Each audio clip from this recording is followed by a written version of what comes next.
이미 입원비 수술비 가입되어 있는 사람들은 보장 안 된다는 소린가요? 아니요. 올해까지 가입한 사람들이 전혀 문제가 없고요. 내년에 가입한 사람들이 여러 가지가 많이 안 좋아질 것으로 예상이 되고 있어요. 자, 안녕하세요. 저 보호망입니다. 반갑습니다.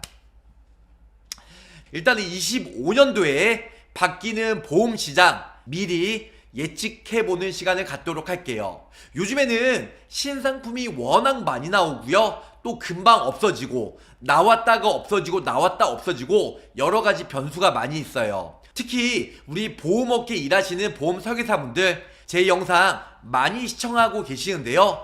일단은 지금 현재 25년도에 바뀌는 여러가지가 있지만 첫 번째, 일단은 내년부터는 금리 인하로 보험료가 인상이 됩니다. 저 보호망은 25년도 한 3월달 바뀔 것으로 예상이 되고 있는데요. 근데 모든 웬만한 보험회사 원수사 지점장들이 25년 1월달부터 보험료 인상이 확정이 되었다고 합니다. 그래서 조금이나마 나는 암보험 가입해야지, 수술비 보험 가입해야지 생각하시는 분들은 25년 1월달 가입하지 마시고 24년 올해 넘어가기 전에 미리미리 내가 원하는 보험을 가입을 꼭꼭 하셔라. 자, 첫 번째, 25년에 보험료가 인상이 된다는 첫 번째 일단은 내용에 대해서 저 보호망이 예측을 해보고요. 두 번째 같은 경우는 지금 현재 단기나 종신보험 많은 분들이 지금 절판을 유도하고 있는데요.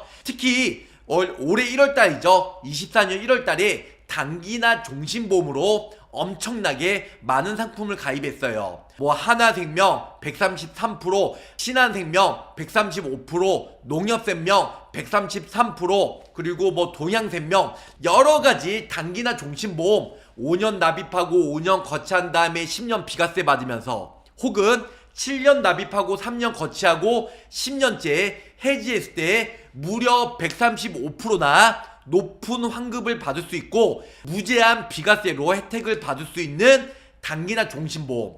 그런데 지금 11월 달에 동양생명이 절판을 하면서 12월 달에 118%로 내려갔어요. 그리고 라이나생명 같은 경우도 내년부터 일단은 환급률이 떨어진다고 해서 지금 이제 124%로 절판을 하고 있고요. 하지만 단기나 종신보험 5년, 7년짜리도 내년에 환급률이 내려가는 회사도 있고요. 그대로 유지가 되는 회사도 있어요. 그래서 몇 군데 회사들은 환급률이 내려간다고 절판을 하고 있지만 그대로 일단 절판 없이 내년도에도 끝까지 124%로 유지가 되는 단기나 종신보험이 있기 때문에 시간에 쫓겨서 가입을 하지 않으셨으면 좋을 것 같아요. 자, 세 번째요. 제가 어저께 유튜브에 올려드린 대로 간병인 사유일당, 가족간병 주의해서 가입을 하시라고 말씀을 드렸는데요. 내년부터 일단은 하반기 4분기가 12월 1, 2월이기 때문에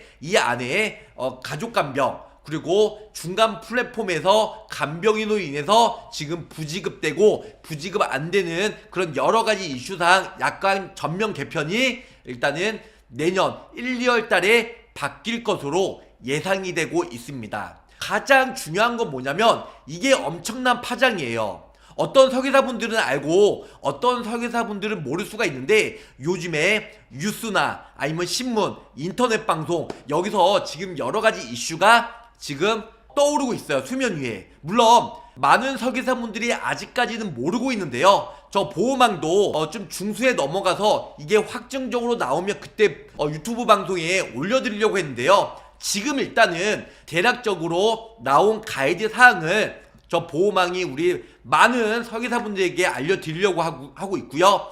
다음 주에 좀 더 정확하게 어떤 금융감독원이나 아니면 공문이 나와서 이렇게 정확하게 바뀔 예정이다. 그런 부분들도 제 2탄으로 다음 주에 유튜브에 올릴 예정입니다. 자, 지금은 어떻게 바뀌냐면 우리가 예를 들어서 가족간병을 가입하면 웬만한 보험회사가 10만원인데요. 실손보험 지금 5천만 명 중에 80% 이상, 약 4천만 명 이상 가입을 하고 있는 실손보험을 가입을 한 상태에서는 가족간병 7만원밖에 가입이 안 돼요.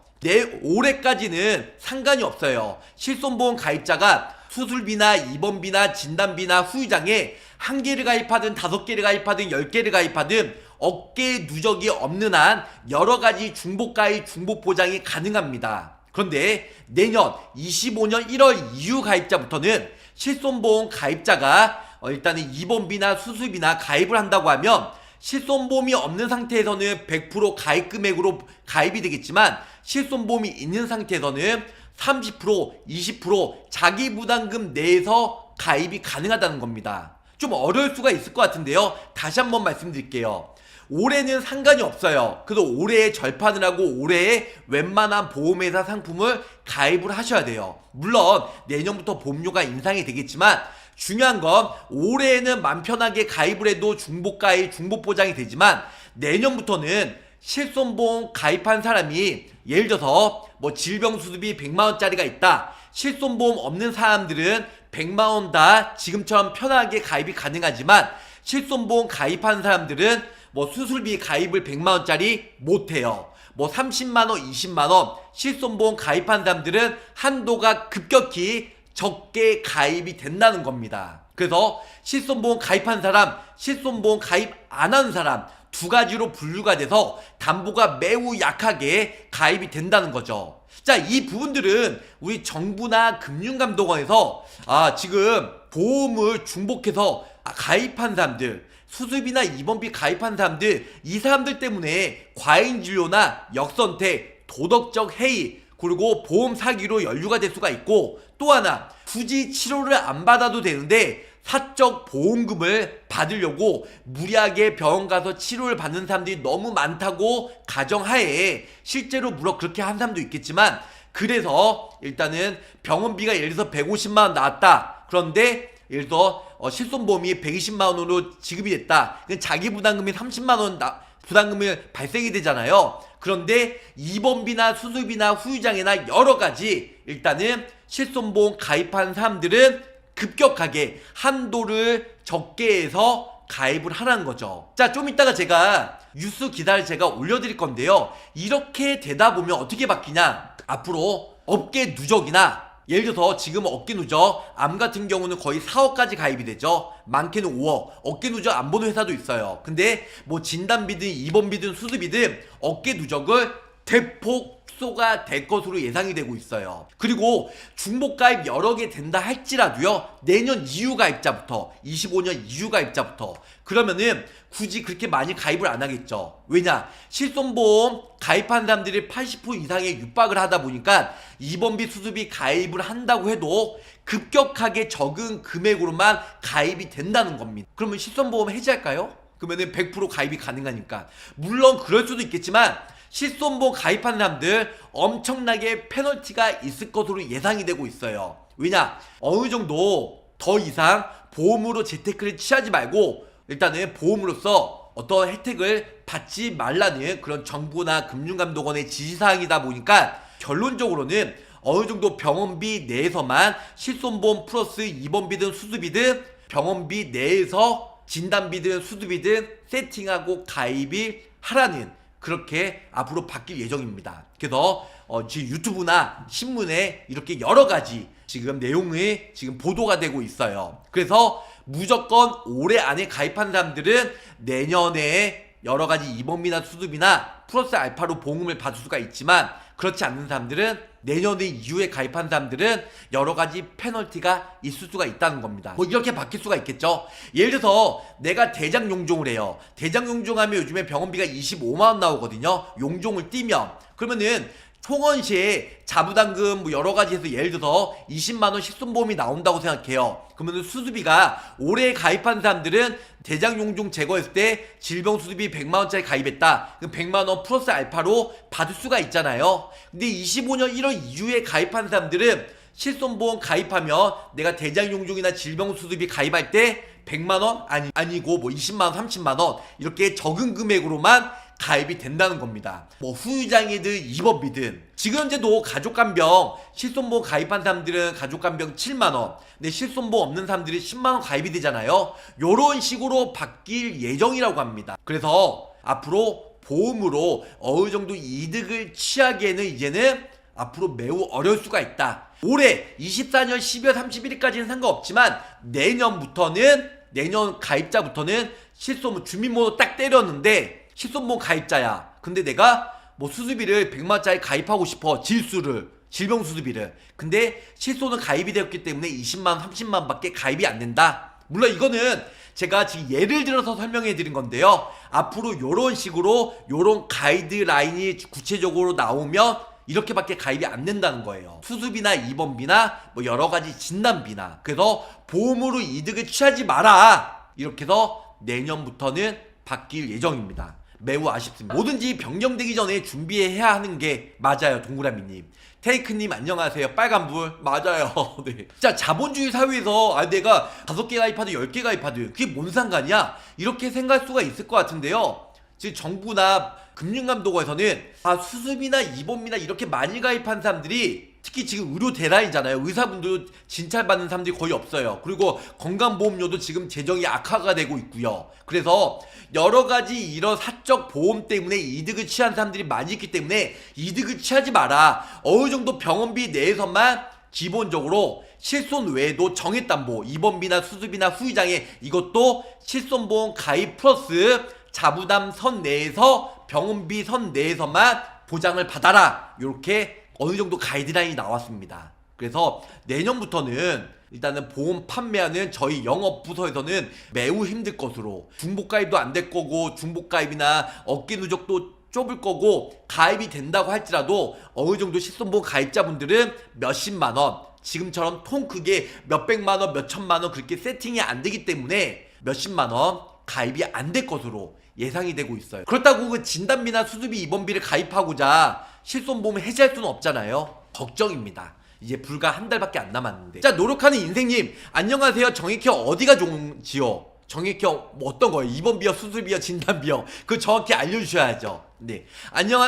비욘디 무지개님 올해 무조건 가입해야겠네요. 맞아요. 올해 가입한 사람은 상관이 없는데 내년에 가입한 사람들은 병원비 한도 내에서 실손보험이나 정액담보랑 합산해서 세팅이 되기 때문에 내년부터는 일단은 입원비나 수술비나 진단비가 큰 메리트가 없을 것으로 어깨 누적도 많이 축소가 될 거고 일단은 여러가지 면에서 보장이 축소가 될 것으로 예상이 되고 있어요. 물론 어떤 분들은 그렇죠. 아예 보험설계사분들은 상관없어. 왜? 보험회사가 어떤 회사인데 먹고 살게끔 또 신상품이 나올 거고 여러가지 이슈사항이 나올 거야. 뭐 그럴 수도 있겠지만 보험회사 그 위에가 금융감독원 그 위에가 또 정부잖아요. 그렇기 때문에 일단은 뉴스나 신문에도 여러가지 내용들이 나와 있습니다. 왜 점점 보험까지 힘들어지는 거죠? 신바트의 보험님 맞아요. 만만한 게 보험회사야? 자, 강릉가자님 이렇게 바뀌어버리면 어떡하나요? 고지사항 때문에 기다리는 사람들이 어찌하리요? 큰일이네요. 맞아요. 올해 가입하면 좋겠지만 또 고지사항 때문에 가입 못하신 분들은 내년에 가입을 기다리는 사람들은 가입이 어렵겠죠. 내년에 그러면 안 좋게 가입을 하셔야 될 것 같아요. 자, 저 상질치 해주셔서 든든해요. 상질치 미리 가입하는 사람들은 소급적이 안 되기 때문에 그나마 12월 31일까지 올해 이번 달 안에 가입을 하셔라. 주변의 친척, 하여튼 주변의 사람들한테 빨리 올해 안에 준비를 하시길 바라겠습니다. 자, 제가 백날 말해봤자 의미 없어요. 자, 신문 기사 내용 보고 같이 공감하고 체감하고 앞으로의 시장을 예측해 보도록 하겠습니다. 대국민 유행어 4글자 휘리륵. 일단은 조선비지에서 나왔는데요. 실손보험 있으면 입원비, 통원비 일당 한도가 70%로 줄어든다. 자, 70%는 그나마 양호한 거예요. 더 내려갈 수도 있다. 이런 부분들 기본적으로 알고 계시면 좋으실 것 같습니다. 자, 내년 1월 1일부터 보장 한도가 가이드라인이 시행이 돼요. 이거는 저번에 뉴스에서도 나왔는데요. 입원비, 통원 일당과 도덕적 해이, 높은 담보에 적용이 돼요. 실손보험 가입자 한도는 미가입자의 70%로 제한이 돼요. 보장 한도가. 본인 부담금 의료비 넘는 보험금은 지급이 안 돼. 이렇게 정확하게 어느 정도 가이드라인이 나왔습니다. 실손보험 가입자의 입원비, 통원 일당 한도가 미가입자의 70% 이내로 설정이 된다. 실손보험이 없는 고객이 받을 수 있는 입원비, 통원 일당이 최대 100만원이라고 가정을 하면요. 실손보험 가입자는 최대 70만원으로 제한되는 것으로 되는 것이다. 그래서 실손보험이 2번 통원을 보장하기 때문에 다른 상품에서 중복 보상을 받아 차익을 남기는 사례를 최소화하겠다는 취지다. 실손보험 가입자가 약 5천만 명 중에 몇 명? 4천만 명, 80% 정도 되죠. 대략적으로. 즉 나머지 1천만 명은 나이가 많거나 아니면은 정말로 보험 가입이 안 되는 분들, 아니면 지병이 있거나 중대질병 있는 사람들, 이런 사람들이 나머지 20%라고 생각을 하시면 좋으실 것 같아요. 육박한다는 점을 고려하여 실질적인 2번 통원 일당 한도는 낮아질 것으로 보인다. 4일, 올해 4일이죠. 자, 보험업계에 따르면 금융감독원은 보험개혁회의를 통해 마련한 보험상품의 보장 금액 한도 산정 가이드라인을 내년 1월 1일부터 시행한다. 금융감독원은 가이드라인 시행에 앞서 내용을 각 보험사에 행정 지도할 예정이다. 가이드라인의 핵심은 고객이 실제 지출한 의료 비용보다 과도하게 많은 보험금을 지급하지 않도록 합리적인 한도를 설정해야 한다는 것이다. 도덕적 해이 가능성이 높다고 지적받은 담보의 한도가 축소되고 갑작스레 한도를 높여 단기간 내에 판매한 뒤에 철수하는 절판 마케팅도 줄어들 예정이다. 네, 이런 부분들. 자, 가이드라인 적용 대상은 입원비, 통원비, 아니면 간병 일수에 따라 보장 금액을 지급하는 담보, 특히 우리가 777, 7700 경증 상해 담보 있죠. 경증 상해, 질병에 대한 수술, 후유장애, 치료, 담보, 아니면은 실손보험, 실손의료비 외에 실제 손해를 보장하는 담보, 도덕적 해이의 가능성이 있을 것으로 판단되는 담보 등이다. 단체보험과 자동차 보험은 제외다. 자, 어떤 게 있을까요? 예를 들어서 입원비, 1인실도 그럴 수 있겠죠? 1인실, 지금 60만원. 이번 달까지, 다음 달부터는 60만원 안 될 것 같아요. 실손보험 가입자는 5만원, 10만원 밖에 안 되겠죠? 아니면 간병인 보험도 될 수가 있고, 아니면 암통원비, 이런 부분들. 아니면 수술비, 질병 수술비, M대 수술비, 아니면 1호종, 1종에 50, 30, 2종에 100, 200, 3종에 1, 2, 300 요런 것도 실손보험 가입자는 한도가 매우 낮아서 가입이 될 것으로 보이고 있고요. 실손보험 그렇다고 해지를 할 수 없잖아요. 병원비가 나오니까. 그래서 여러 가지가 악조건으로 앞으로 내가 돈이 있어도 중복 가입도 안 될 것이고, 그 다음에 업계 누적도 실손보험 가입한 사람들은 현저히 낮게 가입이 될 것으로 예상이 되고 있어요. 자, 보험사는 앞으로 이 담보의 한도를 설정할 때는 실제 지출한 것으로 예상되는 평균 의료비를 반영해야 한다. 1일, 2번 통원, 간병인 이용 시 실제 본인 부담금 수준에서 한도를 산정해 보험금을 지급하라는 뜻이다. 이건 말이 안 되죠. 예를 들어서 내가 병원비가 100만원 나왔어요. 근데 실손보험료로 내가 50만원 받았어요. 근데 내가 입원비나 수술비나 여러가지 한두 개, 두세 개 가입을 원해. 그러면은 100만원 병원비 한도 내에서 그 실손보험으로 50만원 가입했기 때문에 입원비나 수술비나 1인실이나 2인실이나 여러가지는 50만원 미만으로 어깨 한도를 정해서 병원비가 100만원이면 100만원 미만으로 정액담보, 입원비, 수술비, 후유장애 이런 걸 통틀어서 실손보험이나 합산해서 100만원 미만으로 세팅값, 가입이 가능하다는 겁니다. 그러면 매우 안 좋아지겠죠? 이게 말이 되냐고요. 북한도 아니고. 그렇습니다. 속상합니다. 자, 후유장애 담보는 미래 소득 보장 금액을 고려해 한도를 차등하고, 수술, 진단 담보도 통상적인 비용을 고려해 산정해야 한다. 위로금 성격의 비용은 고려할 수 없다는 게 원칙이다. 그럴 수 있잖아요. 내가 입원이나 수술이나 중대질병 걸렸어. 그래서 내가 장기간 입원이나 통원 치료해야 돼. 그럼 내가 소득 보상이 없을 수 있잖아요. 회사를 장기간 못 나가서 잘릴 수도 있고. 그러면 그런 부분들은 생활비 소득 보상은 어떻게 하나요? 이런 거 생각을 안 하는 것 같아요. 봐보세요. 위로금 성격의 비용은 고려할 수 없다는 겁니다. 이게 말이 될까요? 큰일입니다. 특히 금융당국은 2번 간병 담보에 한해서 소득 상실 비용과 교통비 등 질병 상해와 직접적 관련이 없는 비용은 한도에 포함할 수 없다고 못을 박았다는 거예요. 쿵쿵쿵. 그동안 보험사는 환자들이 지방에서 수도권으로 이동해 치료를 받은 사례를 고려해 교통비와 식대 등 부대 비용까지 고려해 한도를 설정했다. 대표적인 게 뭐죠? 암통원비잖아요. 이번 달에는 암통원비가 70만원, 80만원, 90만원 이렇게 통원비 70만원 가입이 가능해요.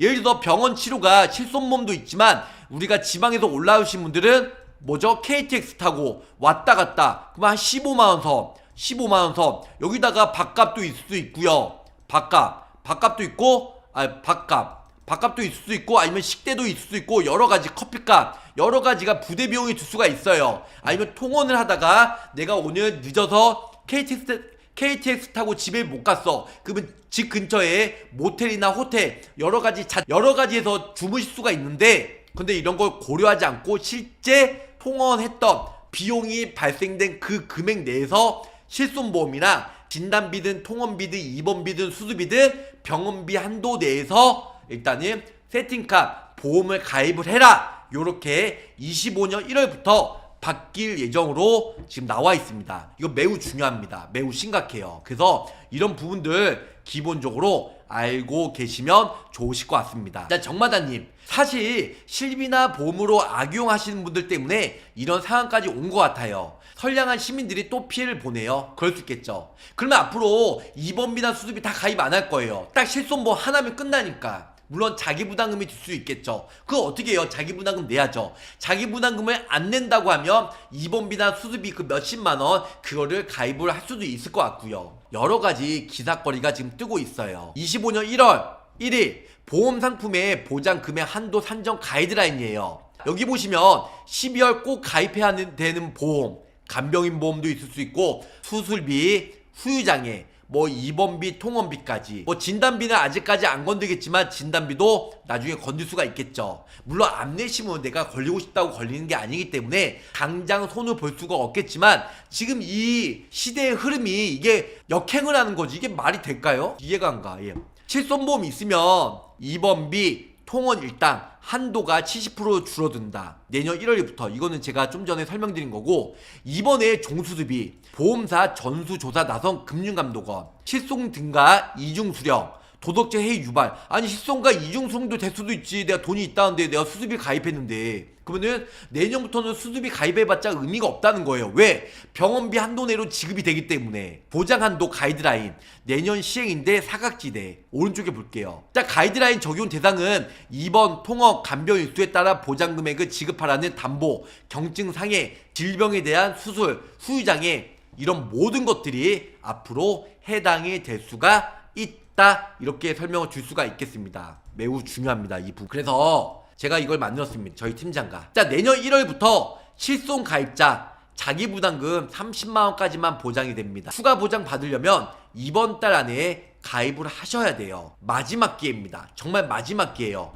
이번 달 12월 30일까지 가입한 사람들은 내년에 입원비, 수술비, 통원비, 실손보험 중복가입, 중복보장이 돼요. 근데 내년부터는 예를 들어 내가 병원비가 200만원 나왔어요. 200만원 나왔으면 실손보험으로 150만원 보상받았다. 그러면 나머지 50만원 한도 내에서 입원비나 수술비나 이 정액담보가 실손보험 가입한 사람들은 많은 금액으로 가입이 안 된다는 겁니다. 말이 되냐고. 말이 되니까 말씀드린 거죠.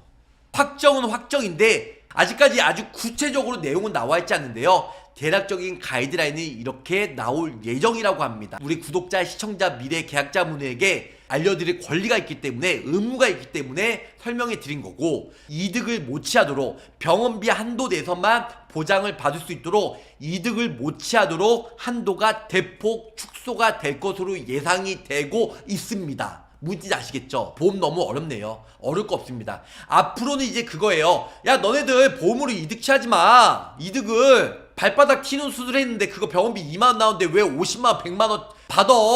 2만원만 받아 이제. 아니면 그래 좋아 1, 20만원만 받아.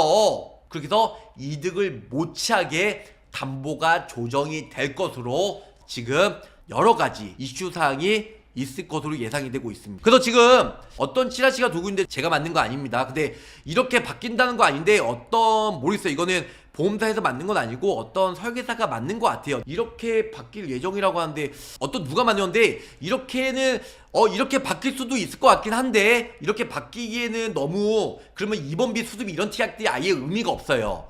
25년 1월부터 보험금 초과 지급 금지합니다. 네. 자, 예시로 들면 골절로 인해서 수술비가 병원비가 150만 원 나왔어요. 150만 원. 그러면 올해까지 가입한 사람들, 올해 12월 31일까지 가입한 사람들은 4세대 실손보험 기준으로 병원비가 120만 원 들었다. 자기 부담금이 예를 들어서 30만 원 나왔어요. 30만 원. 그 상해 수술비나 종수술비나 골절이나 이런 부분들이 추가 보상이 350만 원 초과 지급이 된다고 하는데요. 350만 원. 근데 내년부터 1월 달에 가입한 사람들은 4세대 실손보험으로 일단 120만 원 받았다. 자기 부담금이 30만 원이에요. 그럼 비례적으로 상해 수술비 5만 원, 종수술비 2만 원, 골절 수술비 5만 원, 골절 수술비 10만 원, 추가 보상이 22만 원. 결론은 자기 부담금이 없다는 거. 그러니까 자기 부담금 이상 초과 지급이 안 된다는 겁니다. 이거는 누가 만든지 모르겠지만 제가 보험사의 이 내용을 얘기하니까 그냥 웃어요. 웃는데 요렇게까지 요거는 너무 극단적인 거고요. 극단적인 거. 이렇게는 너무 심하다. 그러면은 상해 수술비, 종수술비, 뭐 진단비, 골절진단비 이게 다 그 티약이 가입할 의미가 없는데요. 비싸게 맞잖아요. 요렇게는 안 바뀌지만 좀 더 이득은 취하겠지만 지금처럼 뭐 골절 진단 시에 100만 원, 50만 원, 질병 수술비 100만 원 이렇게는 가입이 안 되고 병원비에 좀 더 플러스 알파로 바뀌지 않을까 이렇게 좀 이렇게 생각을 한다는 거죠. 근데 다음 주에도 좀 더 구체적이고 명확하게 일단 가이드라인이 나오면 다시 한번 저 보험왕이 부가적으로 유튜브에 올려드릴 예정이니까 구독, 좋아요, 알람 설정 꼭꼭 하시길 바라겠습니다. 미리 예측해보는 25년도 달라진 새롭게 바뀌는 보험시장 미리 예측해 보았습니다. 결론적으로는 이번 달 안에 무조건 가입을 하자 이렇게 설명을 드리면서 마치도록 하겠습니다. 자, 끝까지 시청해주셔서 감사합니다. 안녕히 계세요.